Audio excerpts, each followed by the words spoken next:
간혹 주변에서 시한부 인생 선고 판정을 받은 분들 이야기를 들을 때가 있습니다. 근데 그분은 아주 그냥 매년 정기검진을 꼬박꼬박 잘 받았습니다. 의사 선생님의 지시도 하나도 빠뜨리지 않고 잘 했습니다. 그리고 몸도 건강하고 이상 징후도 없었습니다. 근데 정기검진을 받으러 갔는데 의사 선생님이 조직 검사를 해야 되겠습니다. 그런 이야기를 들으면은 우리도 아주 그냥 가슴이 덜컥 내려앉습니다. 검사 결과가 나왔다라고 해서 병원에 가보았더니 의사가 뜸을 들이는 거예요. 헛기침을 몇 번 하더니 이야기를 합니다. 놀라지 마세요. 당신은 앞으로 3개월밖에 살 수 없습니다. 라고 하는 이야기를 듣는다라면 여러분 어떤 마음이겠습니까? 아마 뭐 이런 돌팔이 의사가 다 있어. 내가 이렇게 건강한데 내가 지금 오늘도 친구들하고 골프를 치고 왔는데 화를 벌컥 내면서 문을 박차고 나갈 겁니다. 그리고 다른 병원에 가서 검사를 받습니다. 근데 그 병원에서 똑같이 당신은 3개월밖에 살 수 없습니다. 라는 이야기를 들으면은 아마도 놀라고 정신이 없어가지고 어떻게 해야 될 줄 모를 것 같습니다. 모든 것이 다 무너지는 기분이 들 것 같습니다. 근데 오늘 본문에 나오는 사대교회가 바로 그러한 상황에 처해 있었습니다. 사대교회를 향한 주님의 첫 평가는 이렇습니다. 내가 살았다는 이름은 가졌으나 죽은 자로다. 그래서 죽음이라고 하는 말의 사전적 의미를 살펴보니까 생명체의 삶이 끝나는 것, 그것이 바로 죽음입니다. 죽음은 한마디로 끝나는 겁니다. 숨 쉬는 것이 끝나고 생각하는 것이 끝나고 그래서 활동하는 모든 것들이 끝나는 것, 그것이 바로 죽음입니다.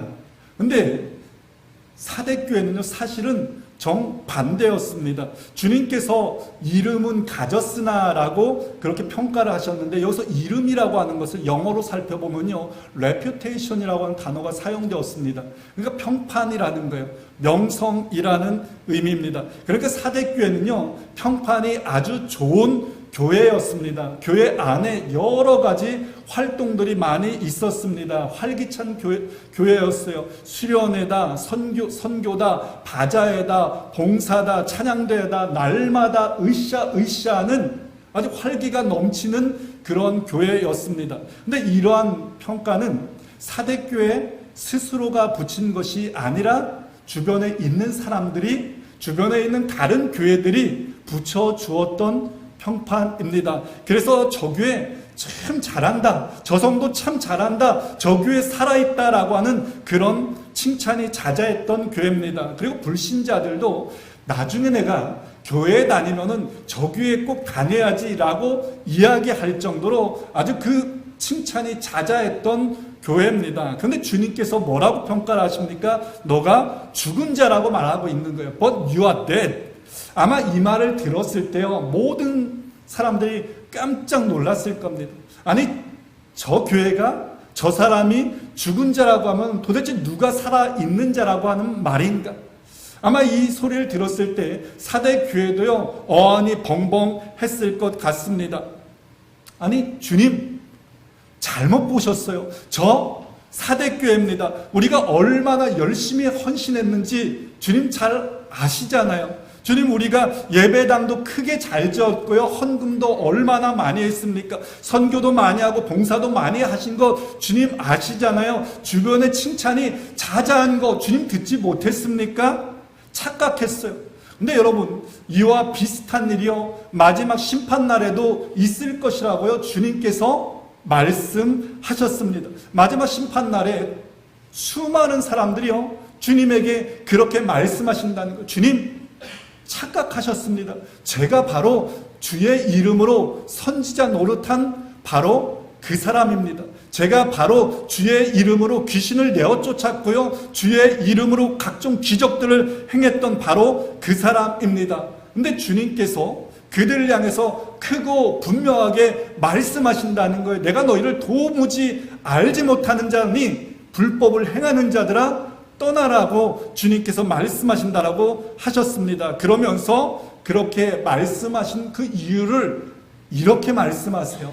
다만 하늘에 계신 내 아버지의 뜻대로 행하는 자라야 들어가리라라고 말씀합니다. 사람들은 무엇인가를 많이 하면 잘 하는 거라고 생각합니다. 신앙적으로 살아있다라고 생각합니다. 활기차게 활동하면 살아있다라고 생각합니다. 저도 그러한 사람 중에 하나입니다. 그래서 저는 우리 교회 안에 여러 가지 프로그램들이 좀 많아졌으면 좋겠습니다. 그래서 교회가 좀 활기가 넘쳐났으면 좋겠습니다. 성경 공부도 좀 많아지고 기도 모임도 좀 많아지고 아이들의 모임들도 많아지고 등등 했으면 좋겠습니다. 그래서 매일같이 교회가 좀 북적북적 거렸으면 좋겠습니다. 그런 마음을 가지고 기도의 자리로 나가서 기도합니다. 하나님 채워주세요. 하나님 부흥케 해주세요. 풍성케 해주세요. 근데 그럴 때마다 하나님께서는 매번 말씀하시는 게 나에게 오라고 말씀하십니다. 내 안에 붙어 있으라고 말씀하십니다. 내 안에 참 생명이 있다라고 말씀하세요. 내 안에 거할 때 풍성함을 누릴 수 있다라고 주님께서는 그렇게 말씀하고 계십니다. 그런 걸 보면은 주님께서 생각하는 이 살아있다라고 하는 것과 우리가 생각하는 살아있음이 다르다라고 하는 것을 우리는 알 수 있습니다. 그럼 주님께서요, 사대교회가 죽었다라고 말씀하셨는데 어떤 이유에서 그렇게 말씀하셨는가? 저는 그 사대 지역과 연관해서 그 이유를 한번 생각해 보았습니다. 이 사대 지역은요, 지역적으로 사대는 그 주변이 다 돌산입니다. 그래서 도시 전체가 마치 병풍을 둘러친 것처럼 둘러싸여 있어서요, 성벽을 따로 쌓지 않아도 적들이 쳐들어 올 수 없을 정도 난공불락의 도시가 사대였습니다. 이 사대라고 하는 도시는 원래 BC 12세기경에 생겨났어요. 그러다가 BC 7세기에 아주 전성기를 맞이합니다. 근데 갑자기 BC 6세기에요, 페르시아의 고레스 왕에 의해서 멸망당한 도시가 바로 사대 도시입니다. 그러다가 지금 이 편지를 받고 있는 이 시기에 다시금 제2의 전성기를 맞이하게 됩니다. 당시 사대는요, 무역의 중심지였어요. 그래서 아프리카, 아시아, 유럽 대륙을 잇는 왕의 도로가 이 사대 도시를 지나갔습니다. 고대에서요, 그 지역에 한 개의 이 무역로만 있다고 하더라도 뭐 통행세 그리고 관광 수입으로 인해서 그 지역의 사람들이요, 그냥 먹고 살만한 정도였다라고 이야기를 합니다. 근데 이 사대 도시에는요, 무려 무역로가 5개나 지나갔다는 거예요. 그러니까 굉장히 부한 도시였습니다. 게다가 이 사대 지역에는요, 황금을 채취할 수 있는 황금천이 있었고요, 보석 산업이 아주 발달되어져 있어서요, 굉장히 부한 도시였습니다. 대한민국에서 여러분 누가 나 압구정에 살아요, 나 강남에 살아요 하면은 아마 다들 고개를 끄덕끄덕 거리면서 저 사람 부자구나 라고 생각할 겁니다. 마찬가지로 당시에 나 사대에 살고 있습니다 라고 이야기하면 사람들이 다들 고개를 끄덕끄덕 할 수 있을 정도 도시였습니다. 어떤 목사님은 우스갯소리로 그렇게 말씀을 하시더라고요. 이 사대 지역에 있는 개들도 수표를 입에 물고 다닌다라고 이야기할 정도로 부한 도시였습니다. 사대가 얼마나 부를 누렸는지요, 성지순례를 제가 이번에 가서 보았는데 실제로 보니까 알겠더라고요.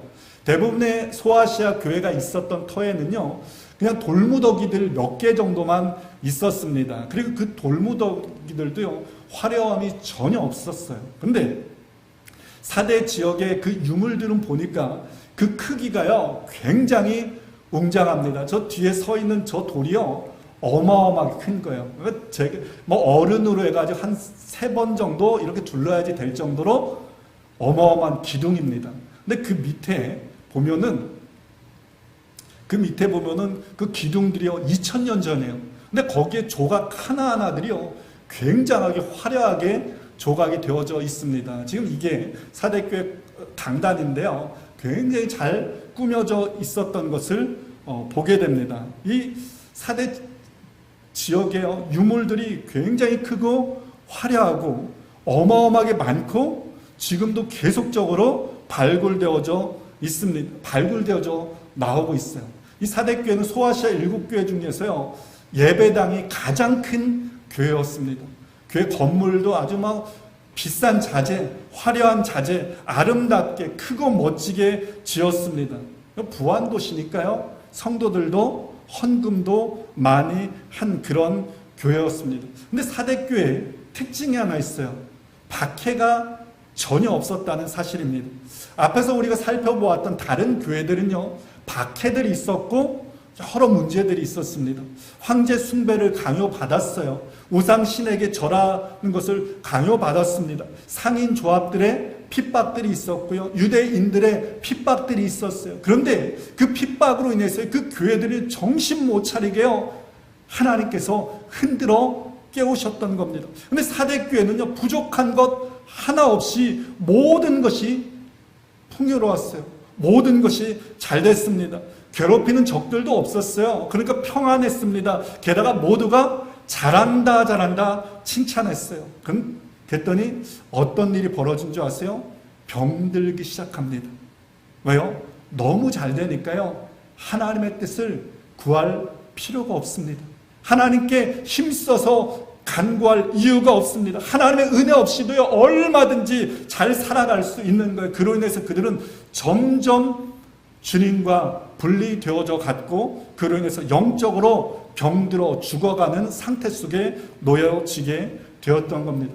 오늘날 한국은 세계 경제대국 10위에 올라 있습니다.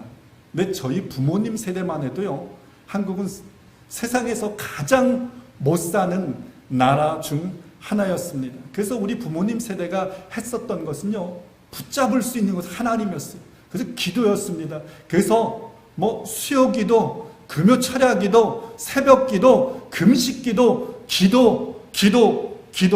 지금은 아프면 쉽게 병원 가죠. 약 먹죠. 근데 제가 어렸을 적만 해도요, 이러한 일들이 쉽지는 않았어요. 저는 어렸을 때 귀앓이를 참 많이 했습니다. 그래서 밤새 귀가 아파가지고 막 울다가 잠이 들었던 기억이 지금도 많이 납니다. 그럴 때면 저희 어머니가요, 저를 위해서 기도해 주시는 거예요. 그러다가도 안 되면은 기도하는 권사님을 불러와가지고 두 분이서 중보하면서 계속 저를 위해서 기도해 주셨습니다. 약도 귀하고 병원도 갈 수 없었기 때문에 하나님 한 분밖에 매달릴 게 없었기 때문입니다. 저희 어머니뿐 아니라 저희 어머니 세대, 그 모든 크리스찬들이 바로 그처럼 하나님을 붙잡았습니다. 한국 기독교가요, 폭발적으로 부흥합니다. 1970년대, 80년대 기독교 인구가요, 1000만이라고 자랑을 했습니다. 당시에 4천만이었으니까요, 4분의 1, 25%가 기독교인인 셈이었습니다. 하나님께서 대한민국을 축복해 주셨어요. 그래서 어마어마하게 발전합니다. 한강의 기적을 이루었습니다. 세계에서 칭찬을 하는 거예요. 한국을 배워야 한다. 한국의 기독교를 배워야 한다. 그 비결이 무엇이냐라고 하면서 이야기를 했습니다. 근데 당시에 깨어 있었던 어떤 사람들은요, 한국 교회의 경고의 종을 울렸습니다. 한국 교회가 살만 쪘다는 거예요. 영적 성장과 성숙을 이루어야 한다라고 경고의 메시지를 보냈습니다. 그러나 한국교회요, 콧방구도 끼지 않았어요. 왜요? 너무 잘 살거든요.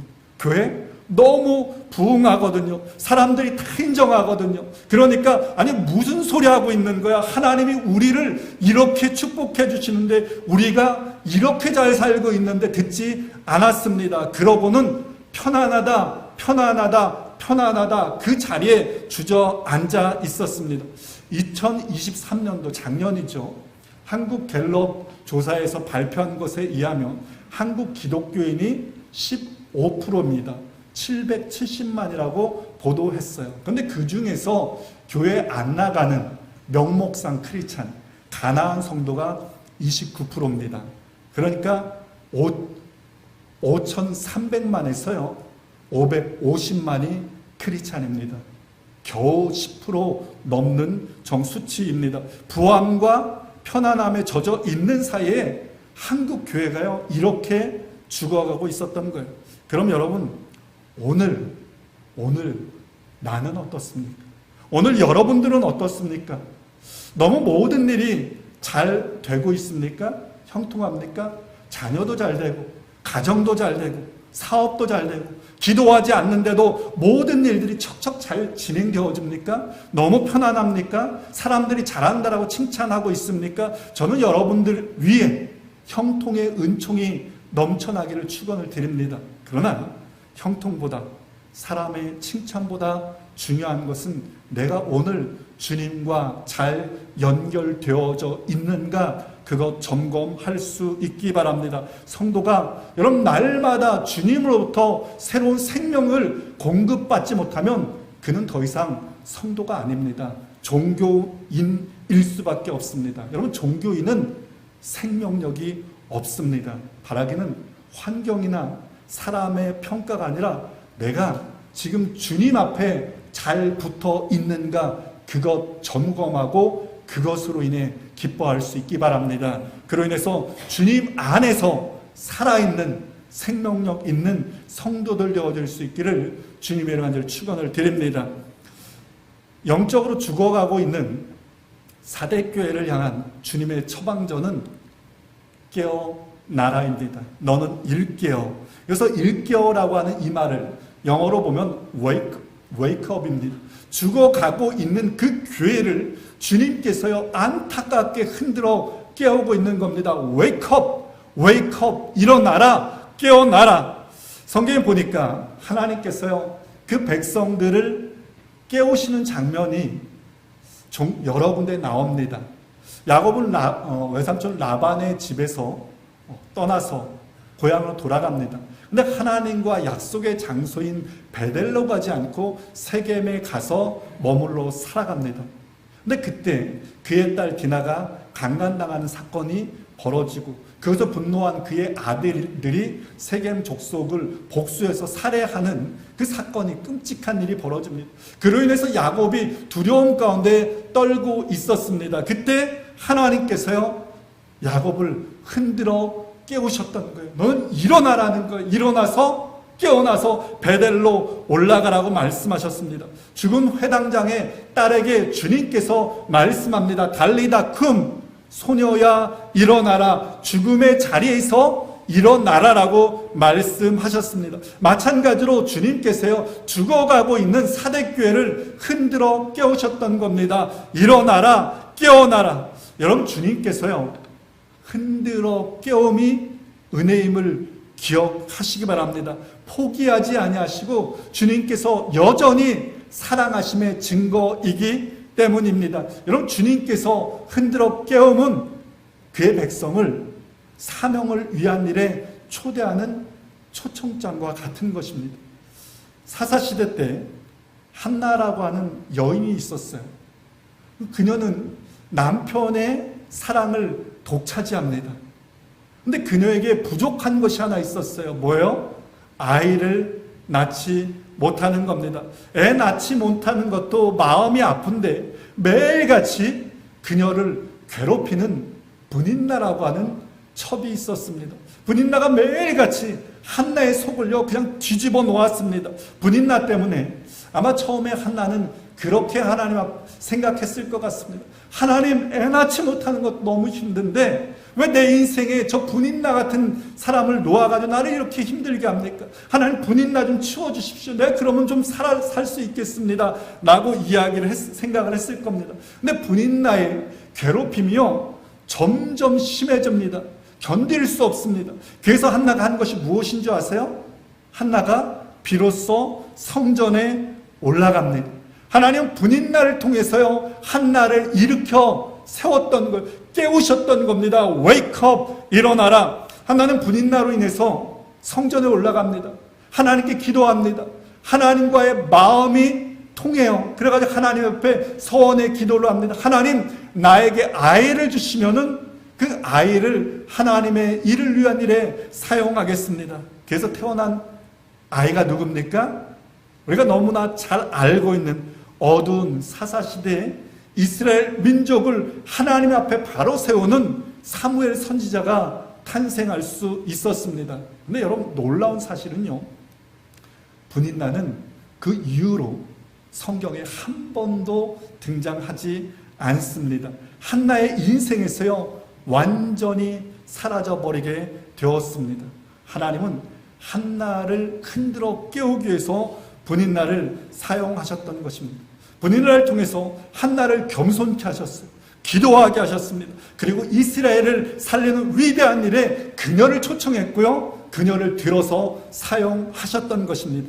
여러분, 성도가 깨워야 할 또 다른 하나의 이유가 있습니다. 그것은 그날이 도적과 같이 임하기 때문입니다. 그날이 언제일지 우리는 알지 못하기 때문입니다. 주님께서 이 말씀을 하셨어요. 만일 일깨지 아니하면 내가 도둑같이 이르리니 어느 때에 내게 이르는지 내가 알지 못하리라. 이 말씀을 하셨을 때 아마 사대교회는요, 정신이 번쩍 들었을 거예요. 왜냐하면 사대교회는 졸다가 깨어있지 못하다가 멸망당했던 역사적인 아픔이 있기 때문입니다. 페르시아의 고레스 왕이 쳐들어와서 이 사대 지역을요 14일 동안 포위를 했습니다. 근데 주변이 완전 돌산이고 워낙 높은 산지에 있다 보니까 어떻게 보면 더 이상 공격해 들어갈 틈이 하나도 없는 거예요. 근데 그때 사대 성을 지키고 있었던 병사가 성을 지키다가 그만 꾸벅 조는 바람에 자신의 철모가 성 밖으로 떨어지게 됩니다. 자기가 그 철모를 잃어버린 것을 벌받을 것을 두려운 나머지 이 병사는 자기만 알고 있던 그 비밀 통로를 통해서 밖으로 나가서 철모를 주워가지고 옵니다. 그런데 그것을 페르시아의 한 병사가 보고는 왕에게 보고를 합니다. 그래서 그 페르시아의 모든 군대들이 홀래 쳐들어가서 한순간에 그 성을 차지했습니다. 깨어있지 않아서 한순간에 몰락한 도시가 바로 사대 도시였습니다. 이런 역사적인 교훈을 잘 알고 있었던 사대 교회 성도를 주님께서 말씀하셨을 때요, 정신이 번쩍 들었을 거예요. Wake up, 깨어나라. 근데 여러분, 이 말은 오늘 우리들을 향한 주님의 외침이기도 합니다. 왜냐하면 깨어있지 않으면 신랑을 맞이할 수 없기 때문입니다. 여러분, 행여 내 안에 잠들어 있는 거 없습니까? 죽어 있는 것 없습니까? 주님과의 사랑 식어진 것 없습니까? 사명의 자리에서 멀어진 것 없습니까? Wake up, 깨우시는 그 주님의 소리가 여러분에게 들려지는 그 은혜가 있어지기를 축원을 드립니다. 그 음성을 듣고 내 안에 죽은 것들을 다시금 세워서 주님 맡겨주신 그 사명을 향해서 전진해 나가는 우리 모두 되어지기를 간절히 축원을 드립니다. 그럼 여러분, 사대교회는 어떻게 다시 깨어날 수 있었을까요? 주님께서 이렇게 말합니다. 너는 일깨어 그 남은 바 죽게 된 것을 굳건하게 하라. 그 남은 바 죽게 된 것을 굳게 하라. 여러분, 이 말이 무슨 말입니까? 지금 다 죽었다는 거예요? 살아있는 게 좀 있다는 말입니까? 살아있는 게 있다는 말입니다. 그러므로 남아있는 것, 살아있는 것, 그거 붙잡으라는 거예요. 그러면 다시 살아날 수 있다는 겁니다. 내가 살려주겠다라고 주님께서 말씀하고 있는 거예요. 여러분, 주님은 생명의 주인이십니다. 주님께서 죽으셨다가 다시 살아나셨고 그 안에 붙어 있는 자들에게 새로운 생명을, 영원한 생명을 약속하신 생명의 주인이십니다.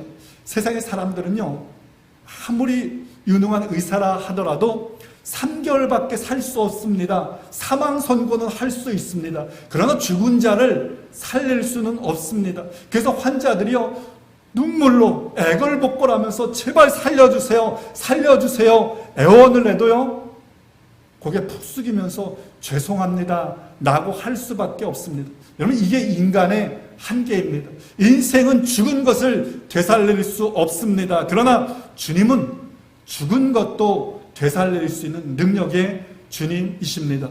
여러분, 하나님께서요, 사람마다 각양 다른 은사를 주셨어요. 어떤 사람은 찬양의 은사를 주셨습니다.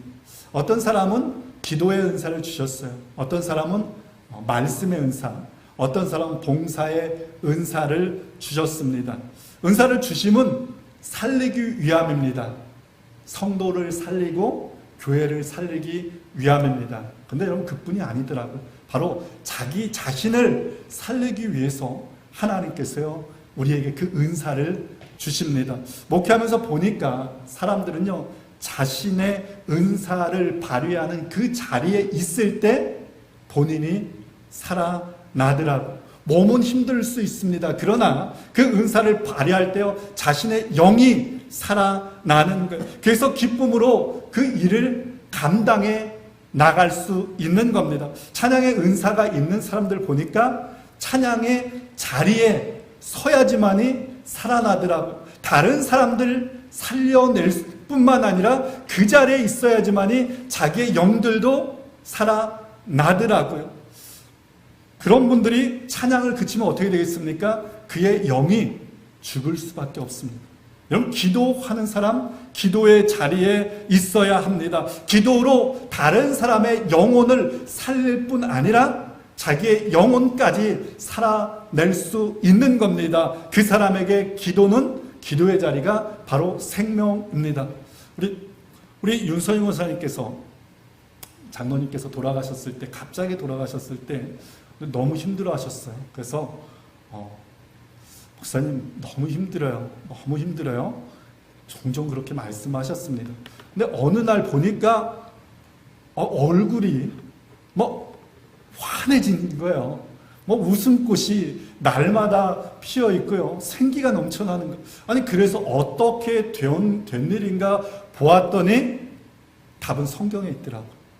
1년에 성경을 십독하고 거기에다가 한 번 필사를 할 정도면 어떻겠습니까? 그냥 모든 시간을 거기에 다 투자를 하는 거예요.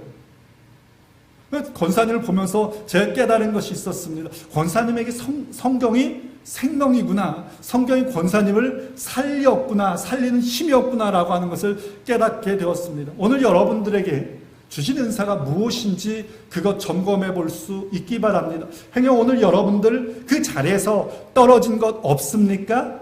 주님께서 말씀하십니다. 남은 것 굳건히 붙잡으라고 말씀하고 있습니다. 다시 제자리로 돌아가라고 말씀하고 있는 거예요. 그로 인해서 주님과 생명력 있는 관계를 회복하라고 말씀하고 있습니다. 그때 비로소 내 자신이 살아날 수 있는, 내 가정이 살아날 수 있고 내 자녀가 살아날 수 있고 내가 거하는 모든 곳에 생명이 되살아나는 그런 은혜가 생겨날 줄 믿으시기를 바랍니다.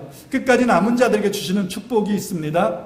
이기는 자와 이와 같이 흰옷을 입을 것이요 내가 그 이름을 생명책에서 결코 지우지 아니하고 그 이름을 내 아버지 앞과 그의 천사들 앞에서 시인하리라.